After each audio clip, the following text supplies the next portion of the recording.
আঙ্গুল চেটে পুটে খাওয়ার মতো লাউ রান্নার রেসিপি নিয়ে চলে আসলাম। বিসমিল্লাহির রহমানির রহিম। আসসালামু আলাইকুম বন্ধুরা, কেমন আছেন? আশা করি যে যেখানে আছেন সবাই অনেক ভালো আছেন। আলহামদুলিল্লাহ, আমিও আমার পরিবার নিয়ে ভালো আছি। এখানে একটা গোটা লাউ নিয়েছি, দেখতে পারতেছেন। লাউটাকে আমি সুন্দর করে কেটে নিতেছি। এত মজা শীতকালীন লাউ ধনেপাতা দিয়ে রান্না করলে যে কোনো কিছুর সাথে হার মানাবে, এতটা টেস্টি, এতটা মজা। আমি কিভাবে রান্না করব এই লাউ রান্নাটা অবশ্যই একবার হলো লাইক দিয়ে আমার সাথে থাকার অনুরোধ রইল। সম্পূর্ণ ভিডিও দেখবেন বন্ধুরা, ভিডিওটা স্কিপ করবেন না। আমি যতটুকু সম্ভব পাতলা করে কেটেছি, আপনারা চাইলে মোটা করে কাটতে পারেন। তবে আমার ক্ষেত্রে যারা সিলিন্ডার ব্যবহার করে তাদের জন্য কিন্তু পাতলা করে সবজি কাটলে সিলিন্ডার কিন্তু সঞ্চয় হবে। আমাদের লাইনের গ্যাস আছে, সমস্যা নেই। তারপরও আমি যে কোনো সবজি কাটার সময় পাতলা করে কাটি। এখানে একটা নতুন রাঁধুনি আপুদের জন্য কিন্তু টিপস দিয়ে দিলাম, কারণ সিলিন্ডারের এখন প্রচুর দাম। যারা সিলিন্ডার ব্যবহার করেন তারা হয়তো জানেন। সুন্দর করে আমি লাউটাকে কেটে নিচ্ছি। আগে থেকে ধুয়ে নিয়েছি। লাউ কেটে ধুয়ে নিলে খোসা ফেলে দিলে কিন্তু আপনার মিষ্টি হয়, স্বাদটা বেড়ে যায়। তা আপনারাও চেষ্টা করবেন লাউটা খোসা ফেলে ধুয়ে কাটার জন্য। আমি সুন্দর করে কেটে নিচ্ছি লাউটা।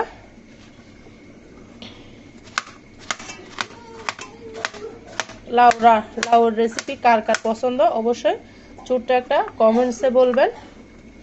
আর যারা আমার চ্যানেলে নতুন ভিজিট করেছেন অবশ্যই চ্যানেলটিকে সাবস্ক্রাইব করে দেওয়ার অনুরোধ রইল।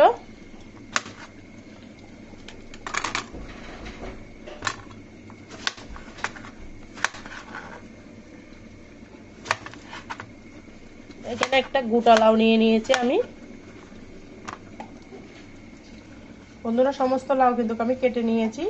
এই পর্যায়ে আমি রান্নার প্রসেসে চলে যাচ্ছি। আমার সাথে থাকুন, স্কিপ করবেন না। স্কিপ করলে হয়তো কোনো অংশ বাদ পড়ে যাবে। রান্না করব কিন্তু মসুরের ডাল দিয়ে। মসুরের ডাল দিয়ে রান্না করলে খেতে কিন্তু অসাধারণ লাগে। এই ডাল দিয়ে আমি রান্না করব। আমি রান্নার প্রসেসে চলে যাচ্ছি। একটা পাতিল বসিয়ে দিয়েছি, দিয়ে দিচ্ছি পরিমাণ মতো তেল। লাউ রান্নার ক্ষেত্রে কিন্তু বেশি তেল দিলে ভালো লাগবে না, অল্প তেলেও কিন্তু লাউ রান্নার স্বাদ হয়। এই পর্যায়ে আমি দিয়ে দিলাম রসুন কুচি। আমি এখানে রসুন কুচিগুলোকে হালকা করে ভেজে নিব, একটু যেন সুন্দর একটা ফ্লেভার আসে সে পর্যন্ত ব্রাউন কালার করে আমি ভেজে নিব।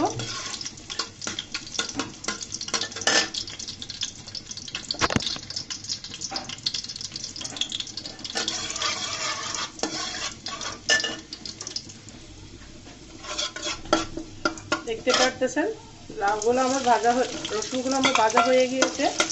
এই পর্যায়ে আমি পেঁয়াজটাকেও ভেজে নিব।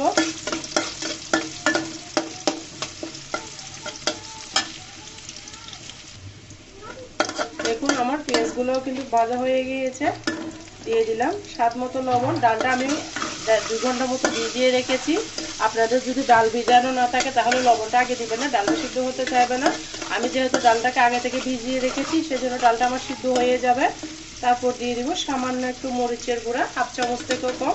লাউয়ের মধ্যে আপনারা হয়তো কম বেশি সবাই জানেন মরিচের গুঁড়া, হলুদের গুঁড়া তেমন লাগে না। দিয়ে দিচ্ছি 1/2 চামচ মতো হলুদের গুঁড়া। তারপর দিয়েছে 1/2 চামচ মতো ধনিয়া জিরার গুঁড়া।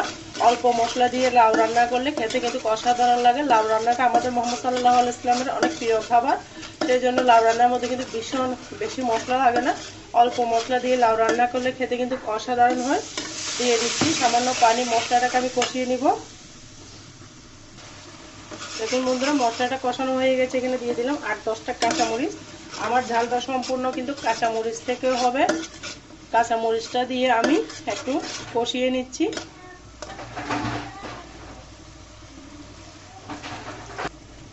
এই পর্যায়ে দিয়ে দিব ডালগুলো কিন্তু আমি আগে থেকে ধুয়ে ভিজিয়ে রেখেছি, প্রায় 2 ঘন্টার বেশি হবে।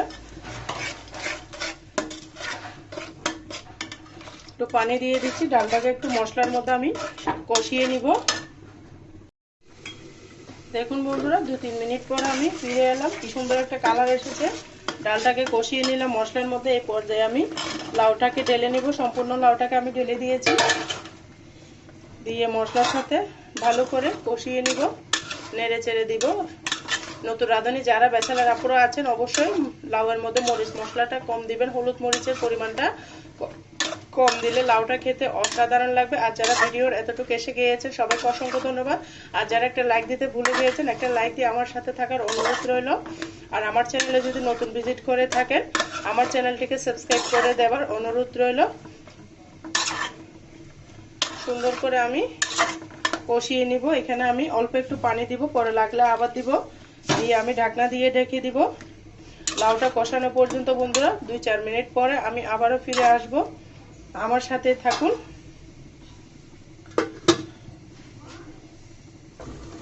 দেখুন বন্ধুরা প্রায় 5-7 মিনিট পরে ফিরে এলাম। আমি কিন্তু অফ স্ক্রিনে অনেকবার নেড়ে চেড়ে দিয়েছি। ডালটা আমার মোটামুটি সিদ্ধ হয়ে গিয়েছে দেখতে পারতেছেন।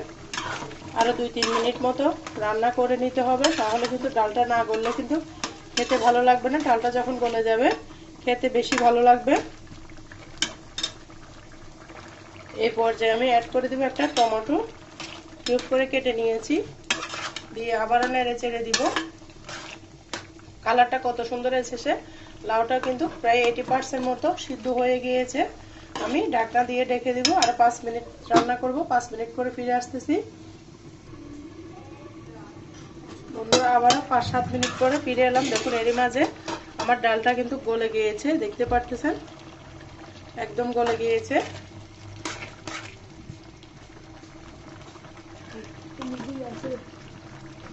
লাউটা আর একটু সিদ্ধ হতে হবে। আমি এই জন্য একটু ঝোলের জন্য পানি দিয়ে দিব।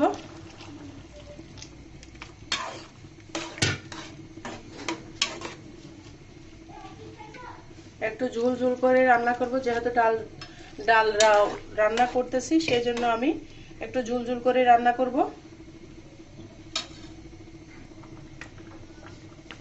এরপর এখানে অ্যাড করে দিব 1/2 চামচ মতো চিনি, স্বাদের ব্যালেন্স আসবে।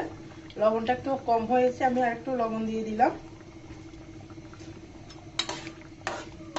দিয়ে আবারও ঢাকনা দিয়ে ঢেকে দিব। লাউটা সিদ্ধ হওয়া পর্যন্ত ফিরে আসতেছি ফাইনাল লুক দেখানোর জন্য। অপেক্ষা করতে থাকুন, আমার সাথেই থাকুন।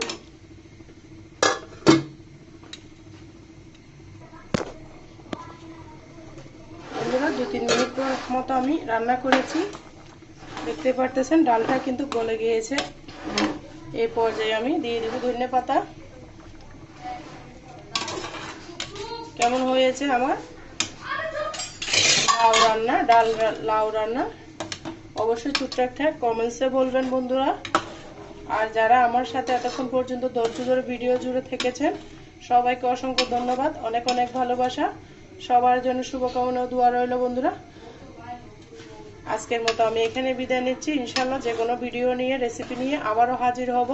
ততক্ষণ পর্যন্ত সবাই ভালো থাকবেন, সুস্থ থাকবেন, আমার জন্য আমার পরিবারের জন্য দোয়া করবেন। আল্লাহ হাফেজ। আসসালামু আলাইকুম ওয়া রাহমাতুল্লাহি ওয়া বারাকাতুহু।